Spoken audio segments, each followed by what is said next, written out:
And so really, when you think about the emotional scale, right, you want to move up the emotional scale toward joy, love, compassion, elation, or it could be more baseline, satisfied, calm. Like it doesn't have to be off the charts epic every minute of your life, but certainly the better we feel emotionally, the more improved the quality of our life is. And so the fastest, easiest way, this is a quiz. What do you think is the fastest, easiest way to raise your vibration, to move up the emotional scale? Hello, you are listening to the Late Bloomer Living podcast.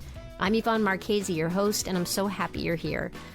I created this podcast to give you inspiration and let you know you're not alone in feeling stuck in midlife. I also invite you to join the Age Agitators Club for Women, where we come together monthly to hatch our plans for making waves as we age. Being part of this community for women will remind you on a regular basis that you're not too old, and it's never too late to do that thing you've been thinking about. You can find more information at latebloomerliving.com/community, and I hope to see you there. Hello, my friend, my fellow seeker of joy and fulfillment. I have a question for you. Have you ever found yourself feeling like you're on autopilot, going through the motions of life? Just get ready to hit the pause button for a second on that part of your life and tune in here, because this episode is about to inject some serious zest into your day. I am thrilled to reintroduce you really to Emily Clement. Emily was on this podcast way back in the beginning in season 1, episode 18. And in that particular episode, we talked a lot about her journey to what she's doing now. So if you want to know more about her after this episode, I recommend going back to that episode, and I'll put a link for you in the show notes. Emily's amazing. I really love her. She is a soul-searching joy creator extraordinaire who is on a mission to help us all just shine a little bit brighter. She's got a background that reads like a whirlwind adventure novel, teaching everywhere from Alaska to Istanbul, counseling in locales that are as diverse as the U.S. Virgin Island and the Czech Republic, and even gracing the stage as a TEDx speaker. She brings a wealth of wisdom and experience to the table. And, well, what are we going to talk about? You may be wondering. Why do I want to tune into this? Buckle up, because Emily Clement is about to drop some serious truth bombs on how to reclaim your power, set healthy boundaries, and infuse every moment with a sense of playful purpose. Can you see why I like her? From her insights on emotional mastery to her practical tips for finding joy in the everyday grind, she is here to inspire, uplift, and remind us all that life is one big, beautiful playground if we only have the courage to embrace it. So, cozy up. I hope you got your favorite drink. And get ready to embark on a little journey with us here, because we got Emily Clement here as our guide, and the possibilities are truly endless. Let's go. Hey, Emily. Thank you so much for coming back to Late Bloomer Living. Thank you for inviting me. I love this already. It's so good to see you again. I mean, you were one of my earliest podcast guests. And it's been so long now that I'm like, we were just before we hit the record button, you were like, we met on LinkedIn, right? And I'm like, yeah, was it LinkedIn? I don't even know. I just feel like you've always been there now. Because I follow you and I have taken one of your workshops. So I'm a fan. Oh my gosh, it's mutual. I read all of your emails. It's so fun. Once you create that relationship, it's fun to see how it unfolds. Yeah. Well, my goodness, I'm excited to have you back. And I invited you back because I want to talk about the work that you're doing to help people get past their shizzle. I'm just going to say. I love it. It's something that I'm looking more and more at. And one of the things I love that you talk about is and forgive me if I get the phrasing wrong, keeping your vibe high. Mm. What is it you say? Well, so that's a piece of the bigger picture, right? Is I want to help people create really healthy boundaries. So my Right. definition of healthy boundaries, if you're not feeling a heck yeah, then you are free to respond with a confident no thank you. And so taking people through that framework, it's really about, defining what it is you desire, how you want to feel, keep your vibe high. You want to reach for those high vibe feelings and then align it with your core values. And Yes. setting boundaries becomes effortless, but you got to know yourself. Yeah. I mean, you have to know yourself. Know thyself. That's what I mean. And I think that as we get older, I mean, you're the work that you do is not necessarily about anybody's age in any way, shape, Oh or no, form. It is like right. this is good work for anybody to do. And the reason I think it's important for anybody who listens to this podcast is because as we do get older, our old habits just become more and more steeped in more like whatever's hardwired in our subconscious, in our brain, all those things, they're just there, and it's harder and harder to make changes. Mm. What are your And it's funny thoughts because I on actually that? mostly work with me and you, right? Me and you are the women I work with, middle-aged women who have been yes women forever. Like, I'll take care of that. I'll organize that. I'll meet your needs. You need a snack? I got you. And so that when we're giving from a place of love, like that's magnificent. Like keep on giving. But if we're giving and we get these twinges of resentment, like, why doesn't anyone else care as much as me? How come I'm the only one volunteering? How come I'm the only Mm, one doing all of this stuff? And that it becomes a boundary issue. But like you said, those deep neural pathways, you have 60 to 70,000 thoughts per day. 90% of those you thought yesterday. And so as you were just suggesting that the older we get, the deeper ingrained those beliefs are. Really, a belief is just a thought you continue to think. So my invitation is always to help people select new thoughts that align with the person you are becoming instead of those old thoughts that are keeping you like, I'm grouchy, I'm exhausted, I'm spread too thin, I'm overscheduled. And then it's I like, may as well, well just raise my hand for all no that, kidding. you know. No kidding. And I never mean it in a condescending way, but it's like, well, that's a you problem. You created that monster. You can uncreate that monster, but we have a belief that people expect those things from us and we can't make different decisions. So that's what anyway, I don't even know if that was a question, but yes, that is that's the good feelings, those high vibe, reaching for those high vibe feelings, because truly, I mean, the quality of your life is a direct reflection of your emotional state. So you want to have a good quality of life, it's about your emotions. So those high vibes, high vibrations, high emotions are or uh, emotions up that are moved up the emotional scale. That's the stuff we're reaching for. Can you talk about the emotional scale? Sure. Because I have an idea of what the emotional scale is based on some of the people I've been listening to, things like that. But I'm not sure a lot of people listening would know exactly what is the emotional scale. What is that? Sure. So if you think, I don't mean to be condescending. I'm going to take you back to third grade science, right? All Oh the no, things be that you. kindergarten with me, please. Okay. Yes. we are we are on the playground together, girl. um, so all living things are pure energy, right? Doesn't matter if you're a tree or a human or a puppy. And so those atoms are buzzing at a certain rate, right? And so we are that speed of that is your frequency, but the that buzzing about is creating a vibration, and it is a direct reflection of your emotional state. So when you are experiencing feelings of love, joy, kindness, compassion, you feel elated, a strong sense of belonging, you are emitting a very high vibration, and it is your point of attraction. So when you're in that space, that's when like there's ease and flow and opportunities present themselves and the right person is suddenly in your path and things just fall into your lap and I don't even know how that happened, this is so amazing. And so you're in that space, and it's the other end of the emotional scale, right? If you are experiencing feelings of insecurity, worry, doubt, disappointment, fear, rage, shame, or guilt, then you're emitting a very low vibration, and you are emitting that out into the world, and you become a magnet for comparable people, places, and things. See, I always get screwed. Typical me. I knew that would happen. Like, and so we get into these um, habits of belief, right? So you have a thought. This is like Psych 101, right? You have a thought.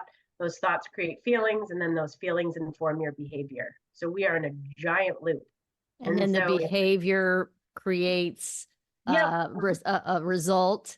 And then yep, you go, aha, I was right. exactly. We would way rather be right than happy. 100%. Yeah. And so, really, when you think about the emotional scale, right, you want to move up the emotional scale toward joy, love, compassion, elation, or it could be more baseline, satisfied, calm. Like it doesn't have to be off the charts, epic every minute of your life, but certainly the better we feel emotionally, the more improved the quality of our life is. And so the fastest, easiest way, this is a quiz.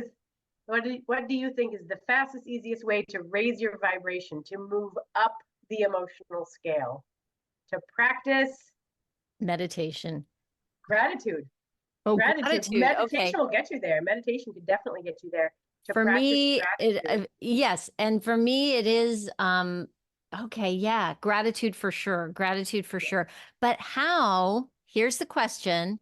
How does a person who is on that low end of the scale and they're just like, let's just say me on a bad day, I woke up on the wrong side of the bed and everything just is on my every last ever loving nerve and I don't feel good and meh, and all the things that are going on in my little mind.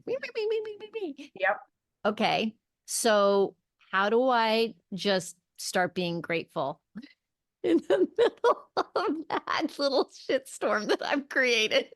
Well, it's funny. That is a shitstorm. And in your mind, the itty bitty shitty committee is like, Yvonne, why are you even doing that? No one's going to believe you. That was stupid. You should have Oh done yeah. this yesterday. I make myself feel worse for feeling bad. It's Oh, like, yeah. why are you, it is like and it's just like a deep dive thing of, oh, good grief, It totally Emily. is. But you said it a minute ago, right? Meditation, that will hit your reset button immediately. You can ground yourself and get quiet and silence that voices in your head that are shaming you or making you feel bad. If you can really tune all of that out and just get quiet, and people have different meditation practices. I mean, you could do walking meditation or you could sit quietly in the dark. That's totally up to you. But just thinking about hitting that reset button.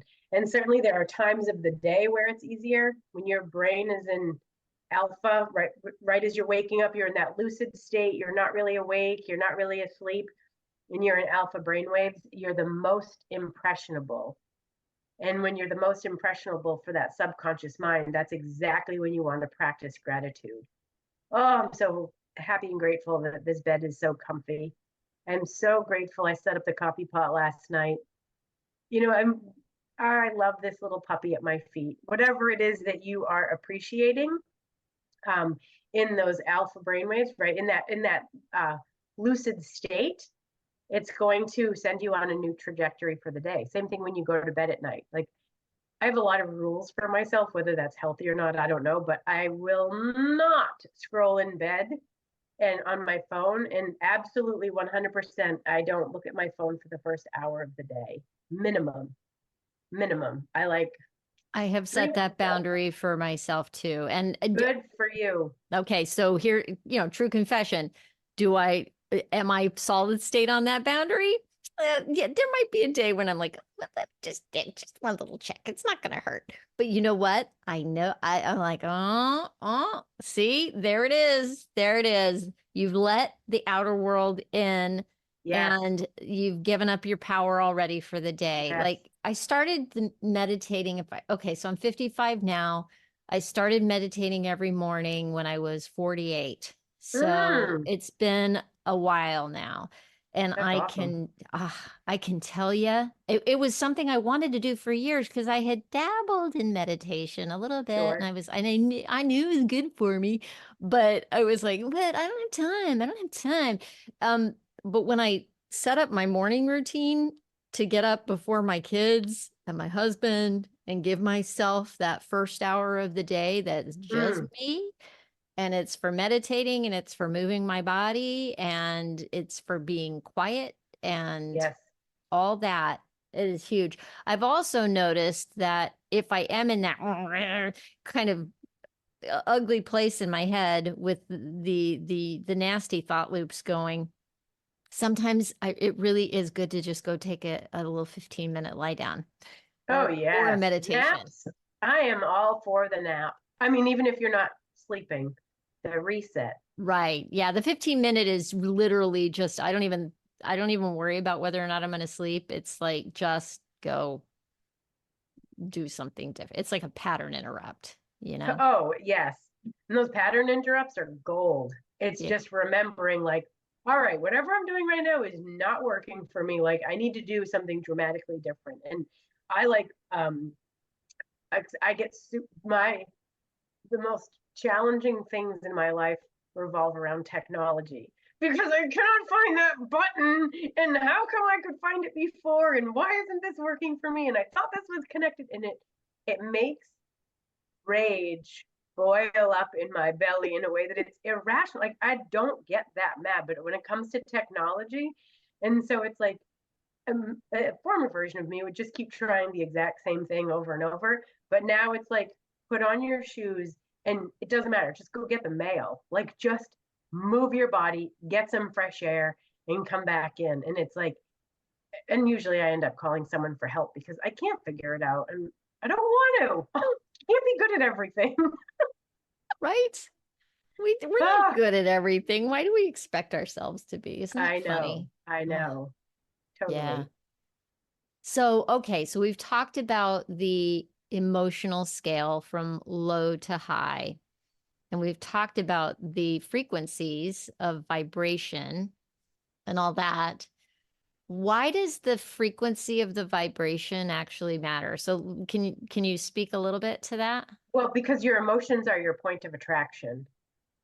So if you're thinking about the law of attraction, what you think about, you bring about, what you focus upon, you get more of, like attracts like.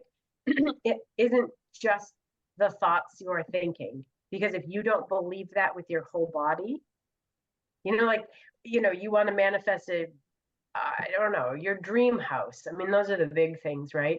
Hmm. But an awesome podcast guest, or, whatever it is that you're desiring, like, to better health, promotion in your career, like for people to help out around the house. It doesn't matter. And so, what you want to do is to get into that place where you're clearly defining what you desire. So, you have a clear intention with an elevated emotion.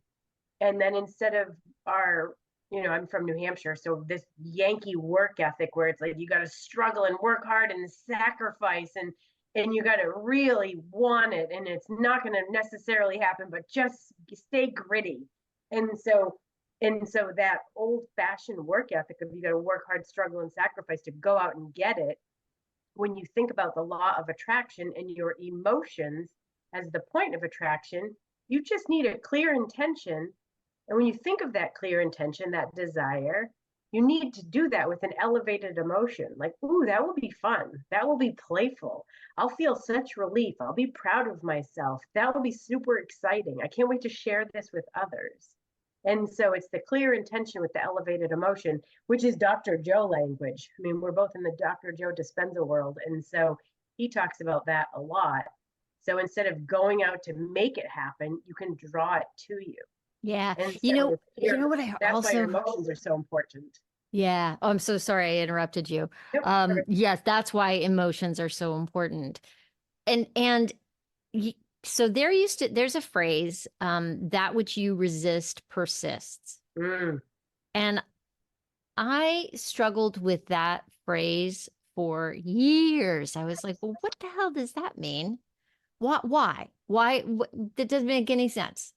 But what have you like heard some of the brain research about the reticular activating system?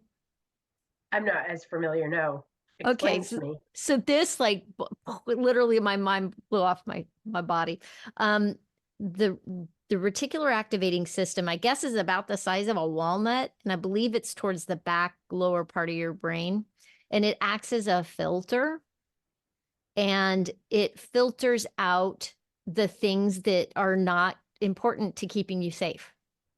It just so as you're going through your day, it allows you to get in your car and drive to the grocery store and get to the grocery store and not know what the hell you did on the way to the grocery store because it's all you just focused on what you needed to focus on to get yourself there. But in the meantime, your mind was able to focus on a whole bunch of other stuff. You're thinking about your grocery list, you're thinking about your things, but the reticular activating system is like, that's not important, that's not important, that's not important. Focus, it gets you there. Mm. It's also the thing that if you have, if somebody's important to you and they drive a green Honda Civic, 2013, okay? 2013 green Honda Civic. Once you know that person and you know they drive that car, you tend to see that green Honda Civic everywhere on the road. And it's like, Mm-hmm. oh, is that Cindy? Is that, no, not Cindy, and it again is filtering for you for what's important to you. And I was like, oh, so if that's the case on the upper end of this, if, let's say on the upper end of the emotional scale, something's important to you and you are focusing and you've got your vibe high and you're focusing on what you want and you notice the things that you need to keep you on target. Like it's like, oh, look at that connection. But if you're fighting something and you're like, you think you're focusing on what you want, but at the same time you're trying to resist something in the thing, you keep focusing there. Am I making any Mm-hmm. sense at all? Yeah, no, it's exact. Yes. So they're all bumper stickers, right? Where energy goes, energy grows. Right. And so if you're holding on with a death grip over the thing you don't want or the thing you do want, you know what I mean? Like you got to be breezy about it. You got to be more, playful. That's the thing. But really, if you think about like, um, and you said this earlier that you don't want to look at somebody else's agenda, your inbox, your social media feed on your phone or laptop or whatever in the morning. All of that is somebody else's agenda. So if you want to own your day, it's not about what else is going on, and now you've just given away your power to your inbox. You're just giving away your power to whatever else is happening. But that was sort of from the previous conversation, but exactly all of that stuff about safety and what you're focused on, what you want to be focused on, that our brains, as I said, 60 to 70,000 thoughts per day. You can believe whatever you want, you can think whatever you want. It's really about getting super clear about silencing the noise, drowning out the noise, and deciding how do you want to show up. And so going back to previously, like, right, so the 3 levels of emotional mastery, because at this, and I always say this, but if I could only teach one thing, this would be it. But this is really it, is that lowest level of emotional mastery, you say, I can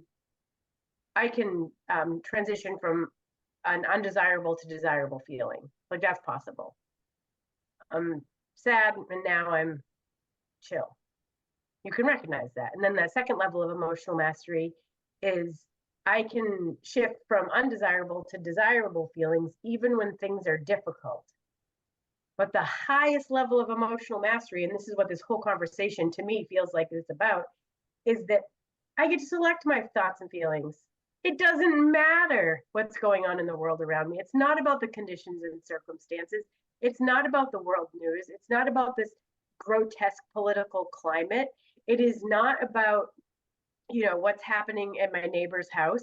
This is about me waking up in the morning, first thing, and deciding how am I showing up today.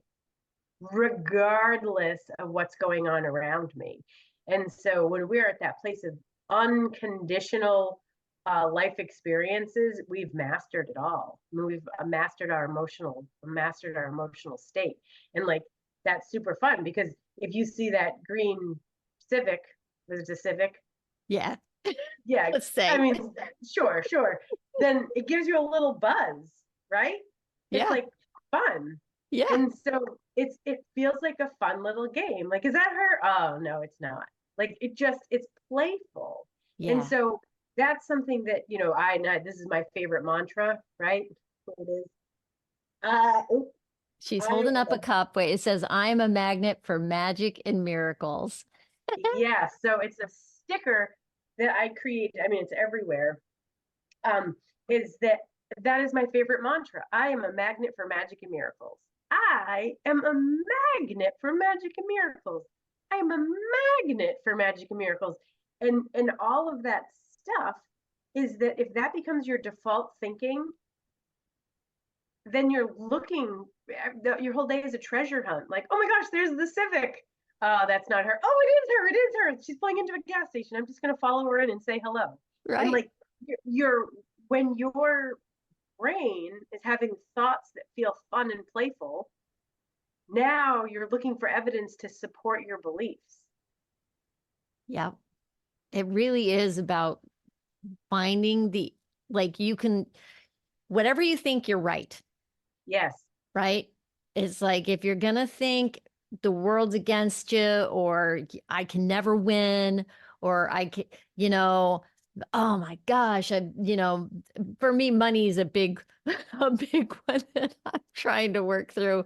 And it's like, okay, how do you shift your relationship to it? Because whatever you think, you're right. Because that's how the brain works. It's Yes. going to prove to you that what you already think is true is right. It's like we just have to constantly question our beliefs, and and it's almost like we've got to ignore the reality that's around us because it's like Well, but you don't have to those are the ignore it. You just results want to of give the it new meaning. past, right? Mm, Those are the results of something that you did, but it doesn't mean that's your future. I don't know. right. Well, if you think too that, everything is neutral, everything is neutral. We are Mm. only ever assigning meaning and value through our own lens.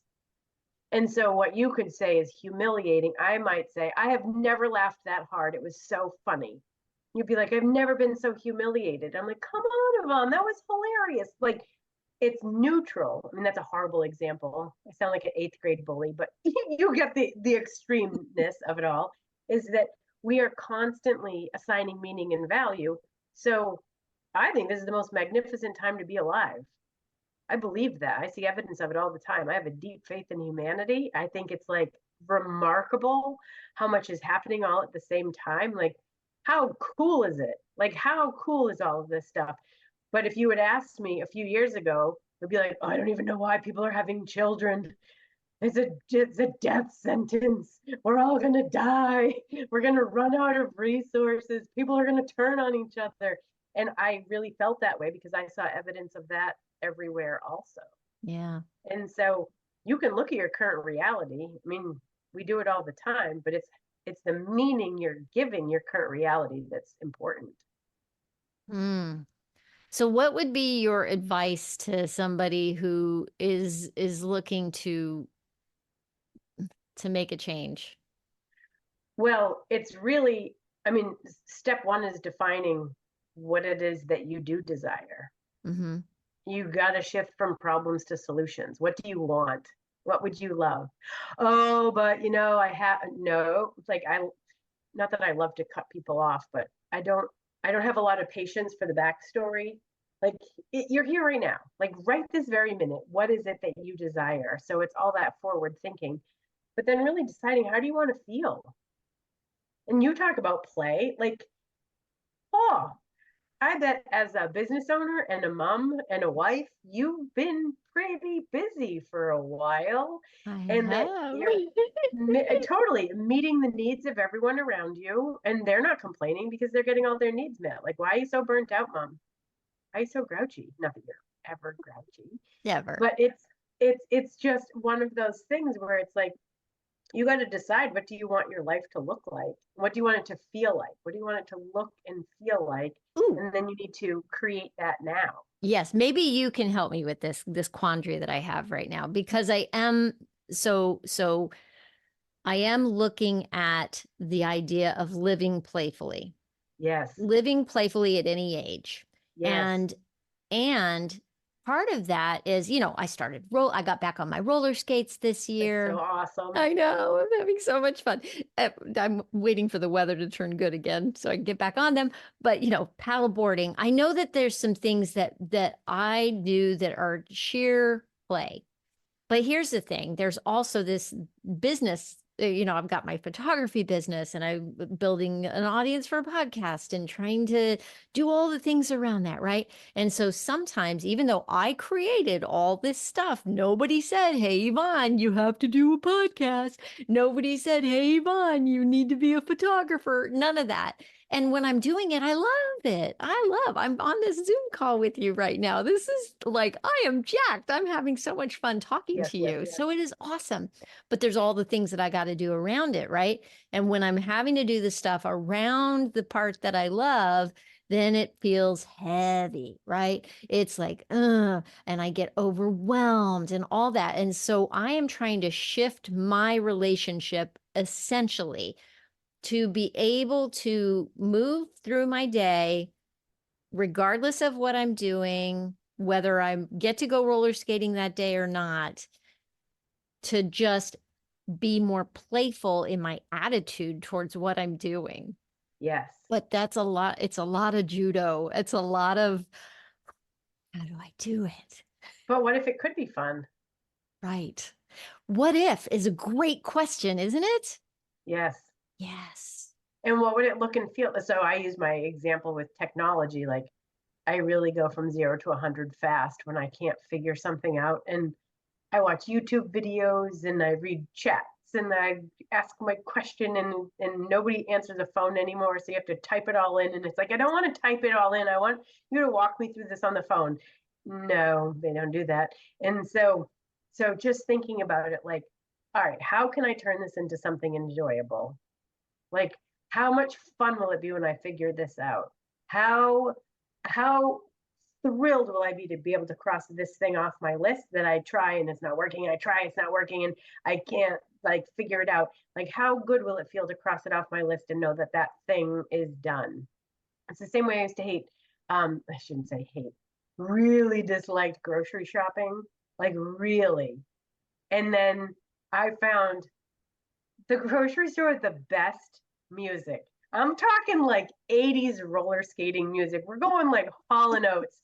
And It's so true. it was like, oh my gosh, I had such a good attitude and it was like so fun. And then when I'm tuned into the music and not the task in front of me, then it just felt so playful. So it doesn't matter what the task is, it's all neutral. You get to assign meaning and value. So how could I make this bookkeeping fun? Or who could I hire to do all of this stuff that I could just delegate it? That's a better Yeah. question. Yeah. It sure is. Yes. But then I get into my money conversation. And that's like, well, I don't have any money to hire somebody to do that stuff I don't want to do.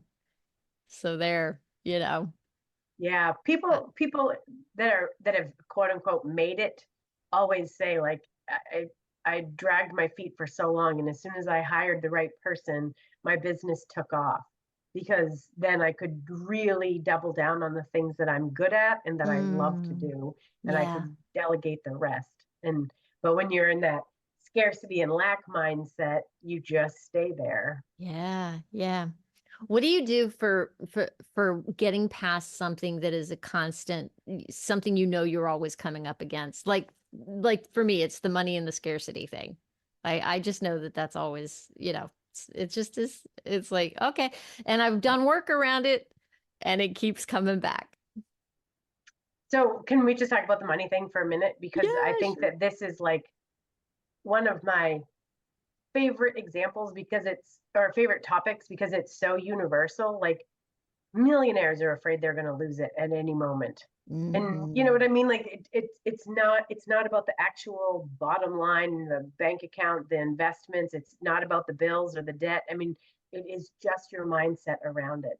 And so if you think about everything in the world works through dynamic exchange, you cannot inhale without exhale. And so when you think about money, you want to ask yourself, how do I want to, give, invest, share, earn, receive money? And if you can think about it working through dynamic exchange, it feels a lot breezier. But bigger than that is that our brains, I mean, you talked about reality, we get so stuck in the facts that we completely neglect the truth. So the fact is, you might only have $100 in your bank account, but the truth is, trillions of dollars exist on this planet.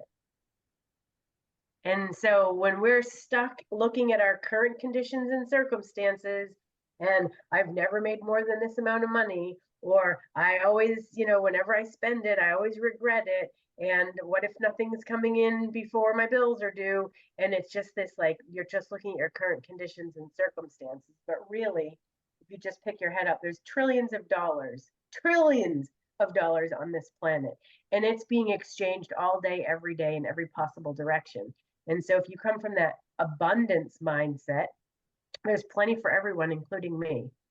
There's plenty for everyone. You only want a fraction of a percentage of a fraction of a percentage of a fraction of a percentage for you to have unlimited wealth, right? I Right. mean, Yeah. but when we're looking what's in our immediate vision, we we get stuck there. So if you can give that new meaning, it will feel a lot more abundant and playful. I love it. I love it. Oh my goodness. I could really just talk to you about this stuff all day. All day. But I see the time ticking and I want to say, what are you excited about that's coming up? Oh, Anything? geez. I feel I sold my house and everything I own in the fall of 2019. So I live in absolute uncertainty all the time. I never know where I'm going or what I'm doing next and who's going to be there and what I need and all that kind of stuff. So really like sinking into that. But my coaching business has been this incredible anchor. And so like anyone in the personal growth world, you coach a former version of you. So now I'm helping Hmm. all of these mostly middle aged women because that's who I am, right? All of these women really shift from busy to productive. And it has Hmm. been a game changer. Instead of like, lower your stress, learn to say, I mean, I want to help people learn to say no with absolute confidence, but it's really about, are these busy tasks or are they productive? Because there's a big difference. And so now I've got this fun free challenges that I'm doing regularly, the Reignite Your Spark challenge. And that has been so fun. So it's a Monday through Friday challenge that's free and fun, and you get a workbook and this incredible community. And just the women in there now are talking about being better communicators with their spouse, setting healthy boundaries with their adult children, um, asking for a raise at work and getting it. I mean, that kind of stuff. So that Reignite Your Spark challenge is super fun. That is like, it is my, I just get super excited. I get super excited because I love helping people. I mean, Yep, I do. I know. I can see it. I always see it in you that it sparks you. It is so evident to me how much you love doing what you're doing with your I coaching. love it. Yeah. And I mean, same with you, right? Coaching is just an extension, not just, coaching is an extension of my personality, right? You're called to do this work. Yeah. You can't try to do this work. You got to be called to do this work because you cannot fake this stuff. Or maybe you can for a short amount of time, but it's got to be authentically you. Yeah, absolutely. Okay, so anybody who's here, I'm going to have links to Emily's information in the show notes, along with a link to the Reignite Your Spark challenge. So if you're driving right now, don't worry. Just go to, I'll have it all in the show notes for you. Um, so exciting to see you It's great almost to see face you. to It's great to face see through you. a You Zoom sparkle camera. and shine, Yvonne. You just totally sparkle and shine. Oh my gosh. I love you, lady. I'm a fan. I'm just a fan girl. I'm a fangirl. Right back at you. Thank you so much for coming back. Thank you. Have a beautiful day. Well, there you have it. I'm so glad we got Emily to come back and talk to us again. I really love spending time with her, in case you couldn't tell. Hey, I hope you're feeling as fired up and ready to embrace life's adventures as I am after that conversation. You know, as we wrap it up, I can't help but think back on the biggest takeaway from our chat. And for me, it's the reminder that life really is what we make it. Her message is about stepping into your power, setting boundaries, and finding joy in the journey. That really resonated with me, and I'm sure it did with you too. So, as we go on from here, my friend, let's remember to live boldly, love fiercely, and never settle for anything less than what sets our souls on fire. Thank you so much for listening today. I will see you next week. And in the meantime, stay safe and well, and talk soon.